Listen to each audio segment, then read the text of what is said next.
আজকে গোটা চকরিয়া পেকুয়ায় বিশাল বিশাল প্রোগ্রাম হচ্ছে, আপনাদের সন্তান সেখানে মধ্যমণি হিসেবে ভূমিকা রাখছে, তাই না?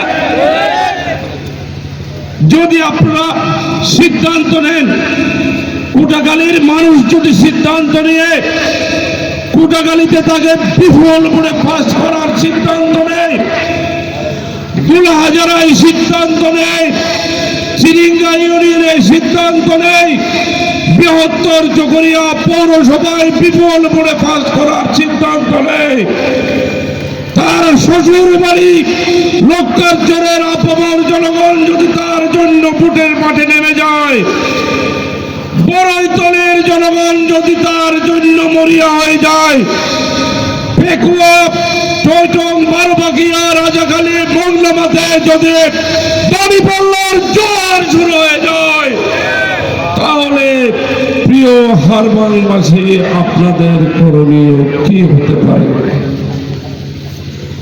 আমি আপনাদেরকে বলবো, বিগত সময়ে আমরা অনেক এমপি দেখেছি। আমরা সালাউদ্দিন আহমদ সাহেবকে এমপি হিসেবে পেয়েছিলাম পেকুয়ার অজপাড়া পল্লীতে তার জন্ম। তিনি এমপি নির্বাচিত হওয়ার পরে হারবাং বড়তলে চিরিঙ্গা কোটাখালী দুলহাজারা পাশিয়াখালী পৌরসভা চকরিয়ার সব মানুষ হাজিরা দেওয়ার জন্য পেকুয়া যায় না, এখনো যায় না। উনি এমপি হয়েছেন 2 বার, ওনার স্ত্রী এমপি হয়েছেন 1 বার। উনি পেকুয়াতে শত শত বিঘা জমি কিনেছেন, ঢাকায় ফ্ল্যাট কিনেছেন, ইন্ডাস্ট্রি করেছেন, ব্যাংকের মালিক হয়েছেন, হাজার হাজার কোটি টাকার মালিক হয়েছেন।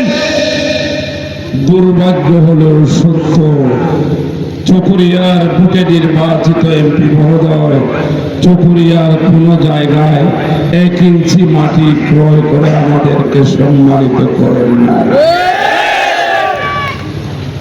উনি বারবার নির্বাচিত হয়েছেন, ওনার স্ত্রী নির্বাচিত হয়েছেন, উনি উন্নয়ন করেছেন পেকুয়ায়, যেখানে কাদা ছাড়া কিছু ছিল না, সেখানে প্রশস্ত সড়ক, সেখানে সরকারি কলেজ, সেখানে বিএমআই, সেখানে স্কুল, সেখানে মসজিদ, সেখানে মন্দির, সেখানে ব্রিজ, সেখানে স্টেডিয়াম, সেখানে সব উন্নয়নের ঘোষণা সাজিয়েছে।